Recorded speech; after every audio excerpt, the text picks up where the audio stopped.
everyone. Welcome to the Impact Week podcast. We want to dive into stories of innovation, community, and creativity from around the world.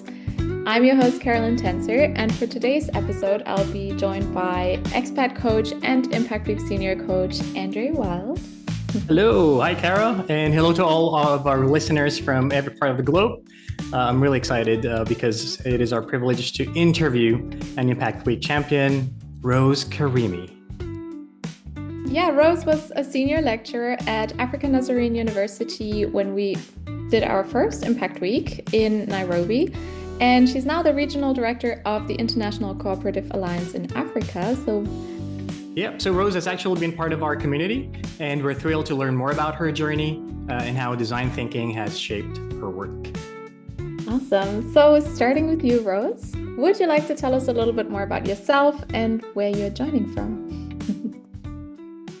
Thank you, Karimi. I'm the current regional director for International Cooperative Alliance Africa.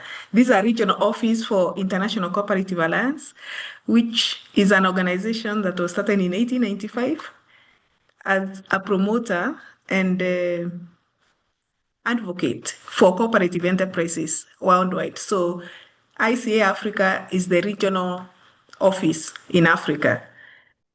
I would say that I'm passionate about social innovation, inclusive economies, and sustainable enterprise development.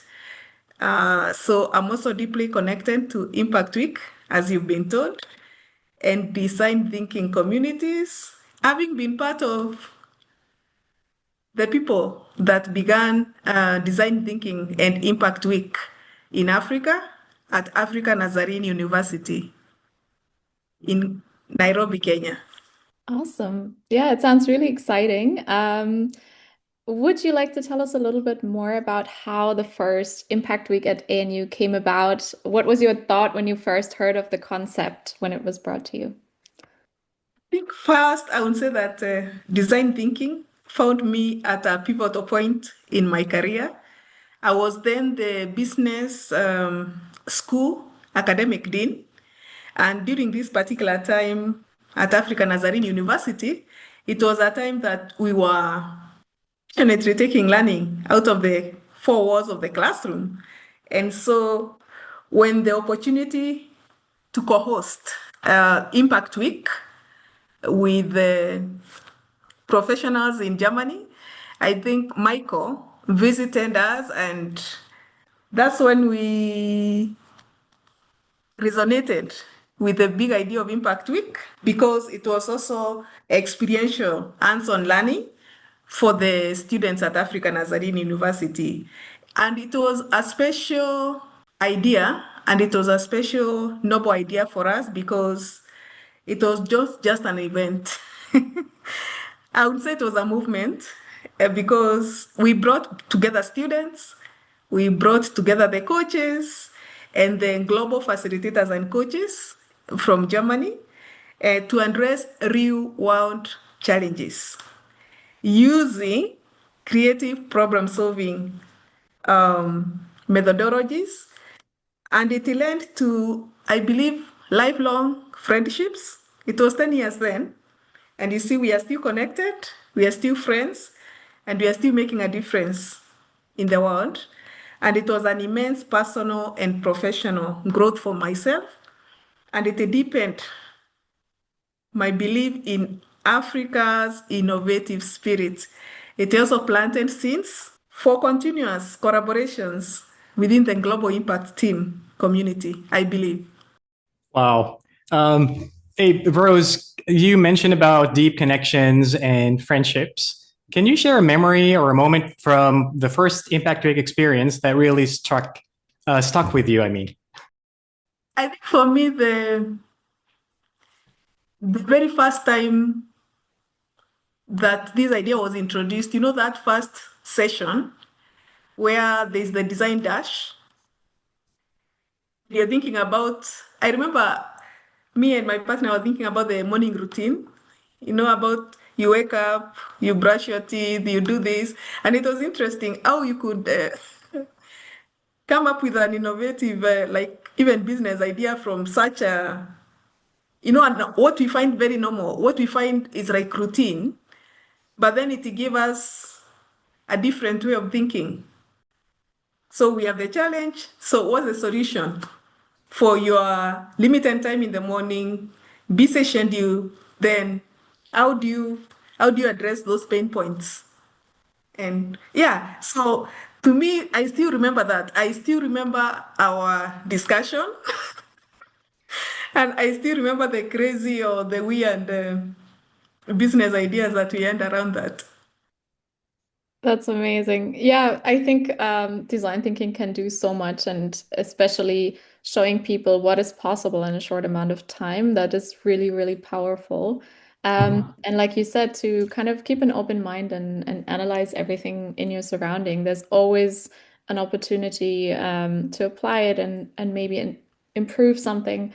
So yeah, thank you for sharing that memory.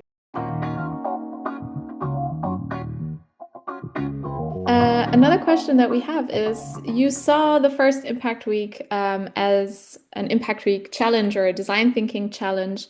And then in the second year, it transformed into the Impact Week that we have now with the train the coach model. How was that for you? How did you see that development? And yeah, what are your thoughts on this? I would say is when we began, it was only the business school and the computer science department that participated in terms of, well, that's what we thought. It's about computer science and business students. So it's like people from psychology or from other departments, probably, maybe they're nothing like to participate or they could not be interested. But that was the first one. So we had these two departments.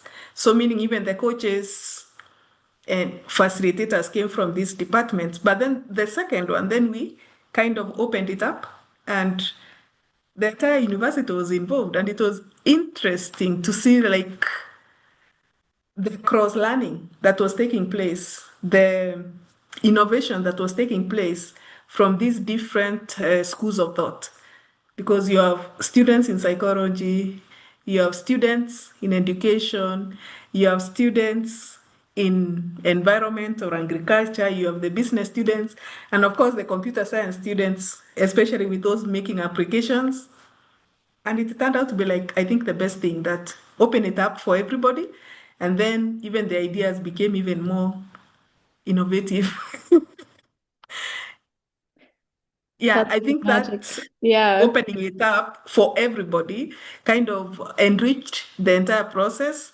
And you even realize that probably this is a forum where the students could even now discuss solutions to challenges, not only focusing on people from their cohort or people from their departments, but realize that we need this interdisciplinary collaboration for us to solve the challenges that confront Africa.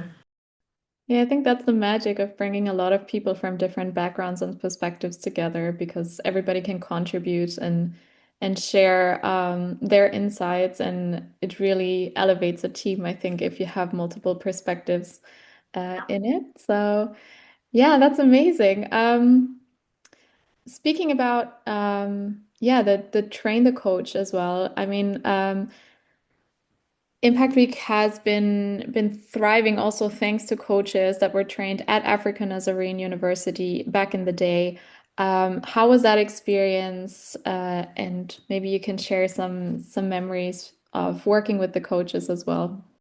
Still, I'm connecting to the coaches.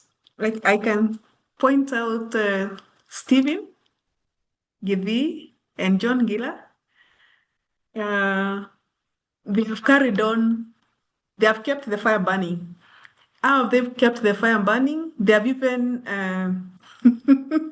creatively and embraced or institutionalized design thinking or the impact week into the business school in such a way that now the business school, I think, is the one that kind of hosts the innovation week every year. at African Nazarene University, definitely including all the others who participate, but they are now like the engine or the brains behind the Impact Week, which they are now calling Innovation Week. And I know recently they are trying to put up a social entrepreneurship hub, which is anchored on the human-centered design thinking. So again, it's like that first seed that was planted of design thinking at African Nazarene is actually it has given birth to so many beautiful ideas. And I think the other thing is even the coaches now, we have coaches, not only students participating, but we have coaches from the other departments. So you'll interact with psychology faculty. And in a meeting, I remember we were in a certain retro workshop or webinar about artificial intelligence.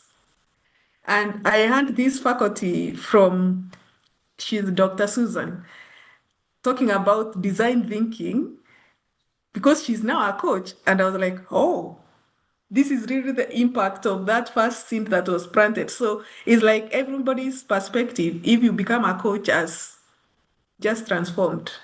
They first think about how might we I think solve this? Yes. yeah. I think that's the real thing about Impact Week is that there's a ripple effect. You join and you just can't stop talking about it, and other people join, and then you just realize that it's becoming a movement. So it's there's momentum. It's unstoppable, right, Rose?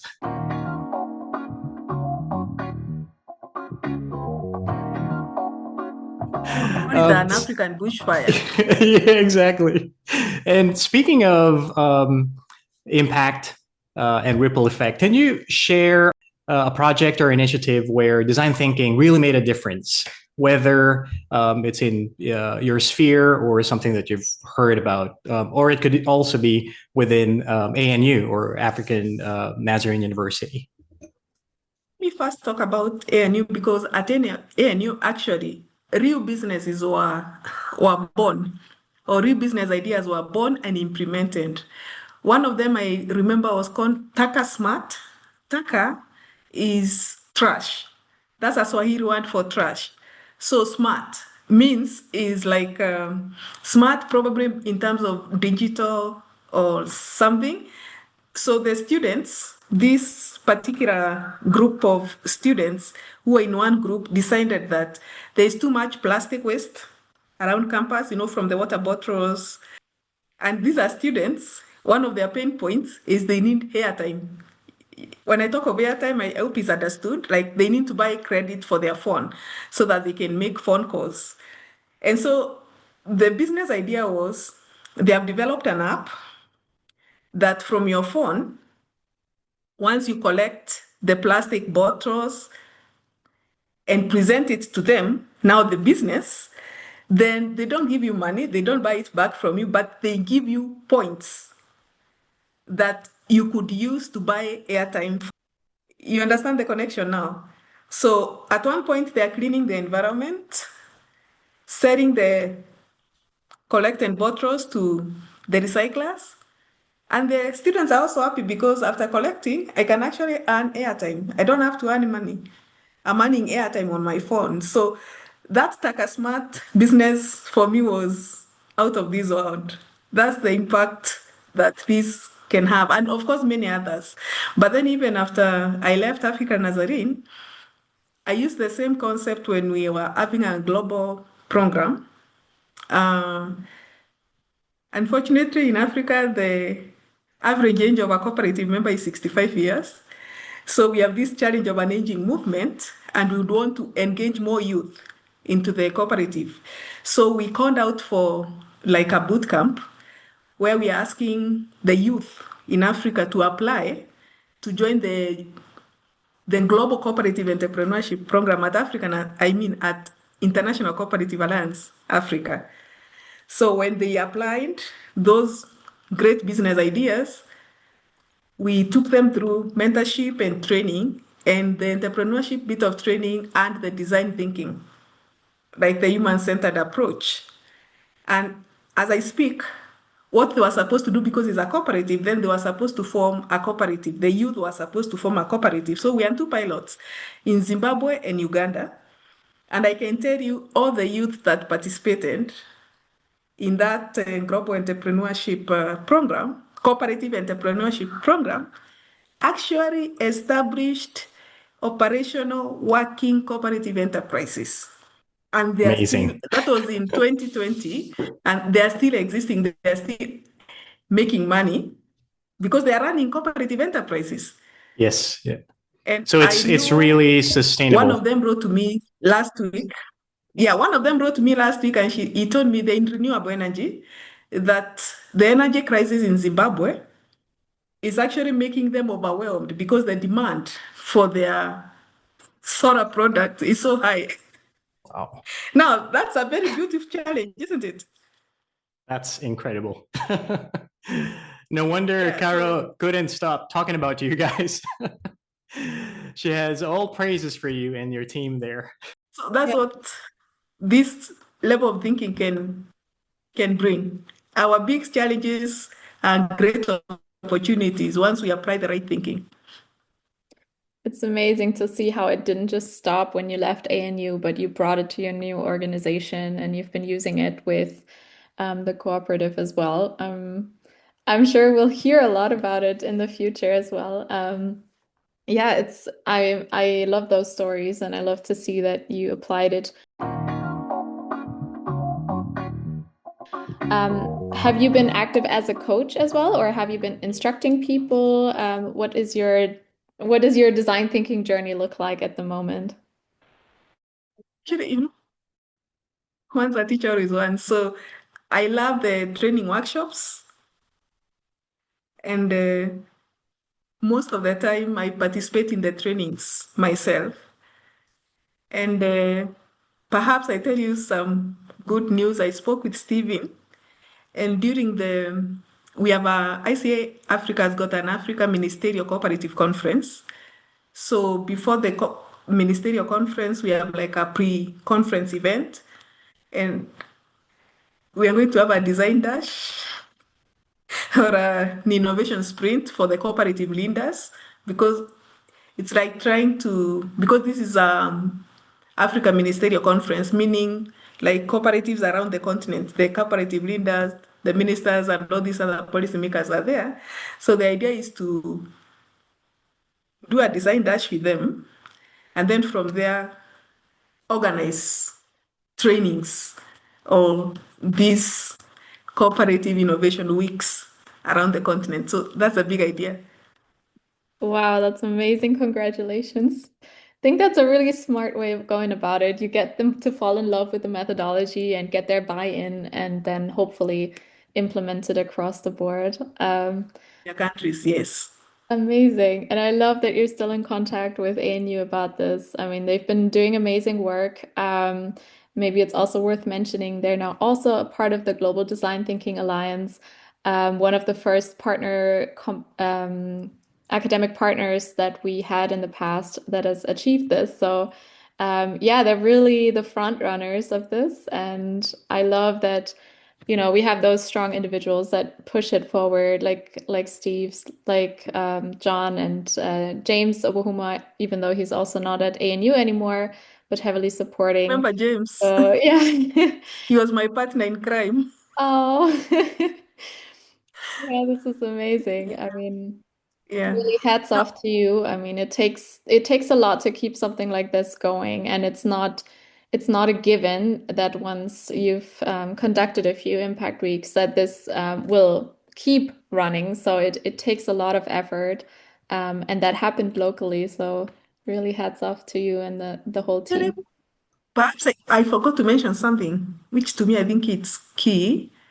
Me and Steve Gedi carried out a consultancy to review the curriculum for yearly Young African Leaders Initiative Africa program, because they had a business cohort. Now they wanted us to revise their curriculum, and guess what? we incorporated the design thinking, the human-centered approach into their business curriculum. That's amazing. So it's like we feel like it should be in every aspect and every sphere of the African continent, including policy making sessions, because I think we can have better policies or Definitely. even better implementation if we thought through them before we even put them out there. So, yes, I think it's an interesting way of looking at life and it's real. I love that. Yeah. I mean, Yeah. politics is made for the people, so why not involve them? I think it just makes sense.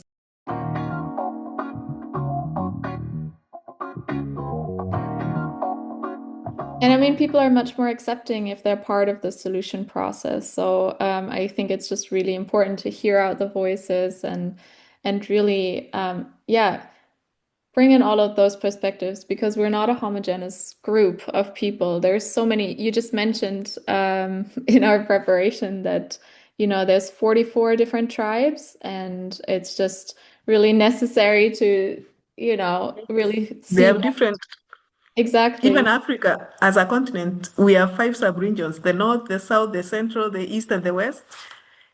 Totally different culture or different way of thinking and different everything culture. So that's why we require this design thinking or human centered, let be people centered, because then it's in their context. They will understand it and they will own it. Definitely, yeah. And I just love that it's innovation made by locals for locals. So it's also freeing and empowering that the solutions are now coming from the people themselves. And it's not just the ideas that, we thought worked. And sometimes they do, and sometimes they don't, but sometimes they just don't make sense in the local context. And I think it just totally makes sense to put this again in the hands of local change makers and empower them to take matters into their own hands. Mm. Powerful. So you need testing, and when you test it, it doesn't work, then you have to iterate again. Speaking of not working, you've mentioned a lot of good things, positive things about your project. What are the challenges? Could you share with us some of the challenges you've faced in applying design thinking or organizing things using or incorporating design thinking in your work, and probably how you overcome it so that our listeners can learn from you from all these projects that you've done in the past or even today? I think very first one would be you have all these good ideas that could be implemented. The question is, how do you fund? Like, where is the seed capital? And so, like, I remember in the Taka Smart case, the solution was speak to the administration, give them like some space where they can store the bottles. Then they don't have to pay rent until probably they start selling the recycled material or something like that. Or so they will cross the bridge when they get there. So first, I think the seed capital, because you realize these very smart ideas, then if nothing is done about them, then they dim. Mm-hmm. True. So then another good solution would be probably get industry out there, those with challenges, and then let the students think through the solutions for those challenges, because then you have got someone who is going to implement that. And probably the students then become consultants.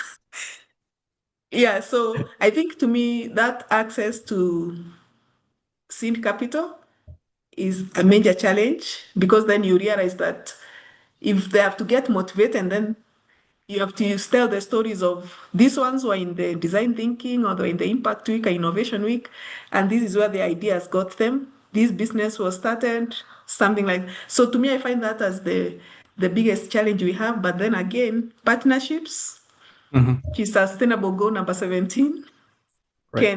we can work around that by either the students solving challenges for the organizations or pitching to investors who could invest in their businesses. So that's the challenge. So Another partnership is challenge, key. Partnership is Partnership is key. key. Yes. Different sectors, not just the movers, but actually in different sectors like business, university, Yes, and yes. people like Caro from Impact Week.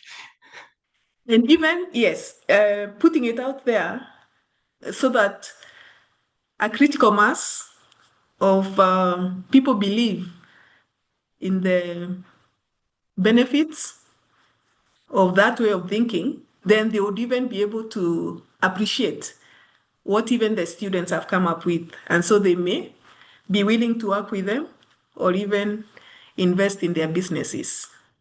Mhm. Excellent.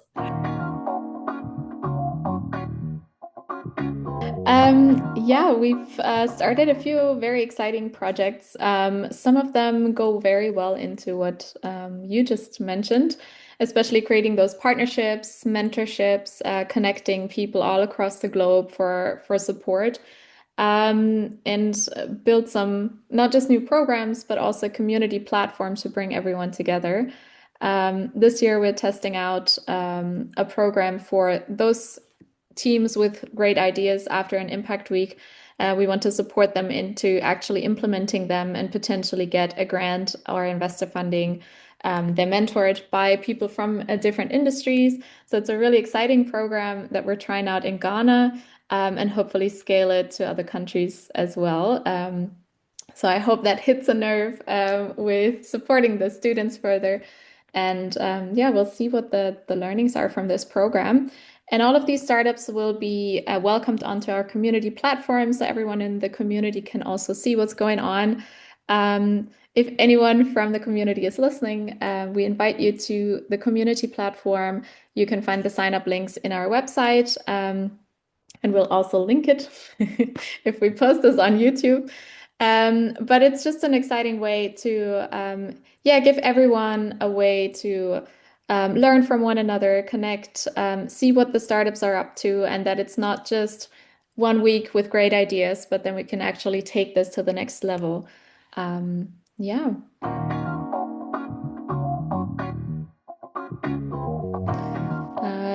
Rose, and obviously the whole Kenyan community, you're very welcome to join. And we're excited to yeah, really also learn from you how to build a successful community and how to, motivate our local partners to keep going and what it takes to keep going, because it looks so simple when it works, but it's actually not, and it's a lot of work. So I'm really excited to yeah, learn and connect you to the future local partners from all across Africa. I think this would be a very exciting opportunity.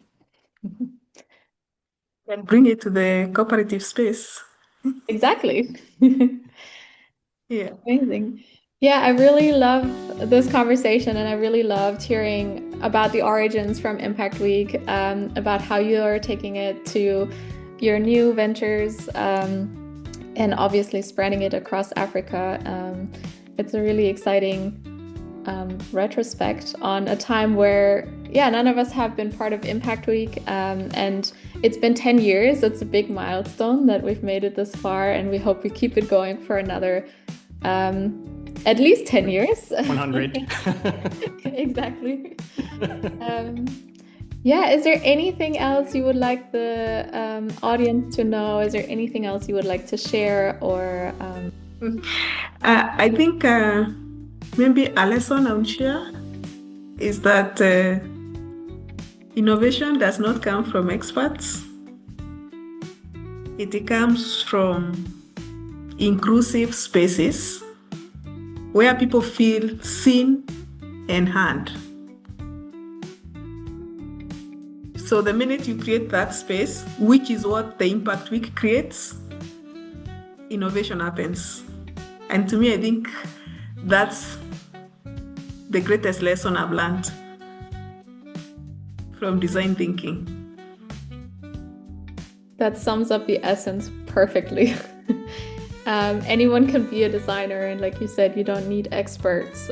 You need people who are observing and are willing to listen. Those are beautiful last words. Thank you so much for joining. Yeah, this is just the start of a conversation about how we can create more impact through design thinking and empower more people across Africa. Yeah. Amazing. Excellent. Thank you so much, the unstoppable Rose Karimi. Hey, thanks for sharing with us your story. It was truly inspiring. And thank you for all of our listeners who are tuning in today. And if you'd like to stay engaged, please visit our website at, is it our brand new website, impactweek.net, or our community page. Yeah, thank you everyone for chiming in. Thank you, Rose, so much for all the conversations that we had before today, which was an amazing podcast session, and all of the conversations that are to come. Have a good day, everyone.